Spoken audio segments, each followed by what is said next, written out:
సరే, ఎందుకు ఏం చేసేవారు రిషికేశ్లో?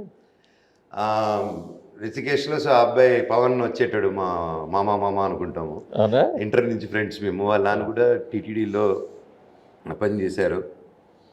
అండ్ ఆ తర్వాత ఈ అబ్బాయి సో డిపార్ట్మెంటల్ లడ్డూలు చేస్తుండేవాడు. సో రిషికేశ్లో ఉన్నారు అప్పుడు మీతో? రిషికేష్ టీటీడీలో ఉన్నారండి. సో ఆయన నేను డైలీ ట్రెక్కింగ్కి వెళ్ళేటోళ్ళం. మంచి మంచి అడవిలు చూపించేటవాడు. అతనికి యానిమల్ లవర్ నాలాగే. సో రోడ్లో ఉన్న యానిమల్స్ని అన్ని అడాప్ట్ చేసే వాళ్ళ ఇంట్లో ఆవు, కాలు ఇరిగిపోయిన ఆవుని, ఒక కుక్క పిల్లల్ని అన్నీ పెట్టుకొని చూసి సాక్కుంటూ ఉంటాడు అనమాట. Very nice, kind hearted. So వెళ్ళిపోయి నా బాబాయ్తో కొద్ది రోజులు ఉన్నాను. సో అమ్మగారు పూజలు తింటే వెళ్తూ అమ్మతో పూజలు చేసుకుంటూ మళ్ళీ వెళ్ళిపోయి, so that was one moment. ఆ తర్వాత ఓకే మళ్ళీ సినిమాలు చేద్దామని మళ్ళీ ఆమె బ్రహ్మాస్మిలో కూర్చొని జరగడం, మళ్ళీ మోనికాని కలవడం, మళ్ళీ లైఫ్ మీద హోప్ రావడం, అండ్ ఇంకా అలా ముందుకు వచ్చాడు. చిన్నప్పటి నుంచి డివోషనల్ కొంచెం? అవునండి, చిన్నప్పటి నుంచి. ఇంట్లో అందరూ ఆల్మోస్ట్ డివోషనల్ కదా? అవునండి, చిన్నప్పటి నుంచి నాన్నగారు డైలీ పూజలు, అమ్మ కూడా పూజలు. సో అది అలాగే ఇట్ ఈస్ దేర్. అండ్ నా చుట్టుపక్కల ఫ్రెండ్స్ కూడా, నా ముస్లిం ఫ్రెండ్స్ ఉంటే వాళ్ళు కూడా they are very devoted to their god. And I have mixed community friends and we respect each other. We are Indians. So that's the beauty of Indians కదండి, మనంతా కలిసి ఒకే చోట ఉంటాం. ఇప్పటికి పూజ గదిలో గడుపుతారా కాసేపు? డిపెండ్స్ అండ్ డైలీ వెళ్ళిపోయి పూజలు అలా కాదండి. మా నాన్నగారు అమ్మ అయితే నేను వెళ్ళిపోయి దండం పెట్టేసుకొని బొట్టు పెట్టుకొని స్నానం చేసుకుని అనుకుని వస్తాను. గుడికి వెళ్ళినప్పుడు మంత్రాలు అవన్నీ చదువుతాను. స్పెషల్ ఒకేషన్స్ అప్పుడు చదువుతారా? చదువుతారండి. నేర్చుకున్నా చిన్నప్పుడు నేర్చుకున్నాను. ధర్మరాజు మాస్టర్ గారిని, ఆయన మా డాన్స్ మాస్టరు. ప్రభు అన్న కూడా ఆయనే గురువు.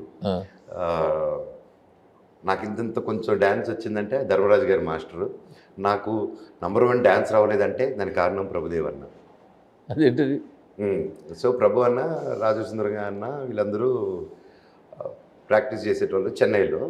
నేను వాళ్ళ ఇంటికి వెళ్ళి ప్రాక్టీస్ చేసుకునేవాడిని. ధర్మరాజు మాస్టర్ గారు నాకు వచ్చి నేర్పించేటాడు. ఆయన మోస్ట్లీ ప్రభు అని ఇంట్లో వాళ్ళు సీరియస్గా ప్రాక్టీస్ కదా. సో నేను వెళ్ళేటోడిని. నేను ఎంత అండి, 3rd standard, 2nd standard, 3rd standard చిన్నవాడిని. సో వాళ్ళు ముద్దు చేసేసేటోళ్ళు నన్ను ముద్దు చేస్తే నేను ఎప్పుడు వంటగదికి వెళ్ళిపోయి చేసుకోవడం. మీరు హీరో గారు అబ్బాయి అంటే క్యూట్. అంటే చెన్నైలో కలిసి పెరిగాం కాబట్టి అన్న వాళ్ళ ఫాదర్ గ్రేట్ డాన్స్ మాస్టర్ గారు. సో సుందరం మాస్టర్, ఆయన అంటే టెర్రర్. మా అందరు కడకడ ఉడికిపోతాం ఆయన. సో ఈ ప్రభు అన్న వీళ్ళు వచ్చేసి మాకు ఏజ్ గ్రూప్లో ఇలా ఉండి అన్న మమ్మల్ని బాగా బుద్ధి చేసేటోడు. చిన్న పిల్లోడు అన్నది నేను దాన్ని అడ్వాంటేజ్గా తీసుకొని ఆట పట్టుకుంటూ అప్పుడప్పుడు నేర్చుకుంటూ. సో అప్పుడు నాకు బాగా కూర్చొని క్లాస్ ముందు క్లాస్ తర్వాత శ్లోకాలు చెప్పించేటోళ్ళు. సో అలాగే నాకు శ్లోకాలు ధర్మరాజు గారు మాస్టర్ గారి దగ్గర నుంచి వచ్చింది నాకు. మీ నాన్నగారి చేతికి చాలా మెడలోను చేతికి అన్నీ ఉంటాయి కదా. అవునవును. మీరు అలాంటి వాడి జోలికి వెళ్ళలేదా? లేదండి, జస్ట్ అప్పుడప్పుడు వేసుకుంటానండి.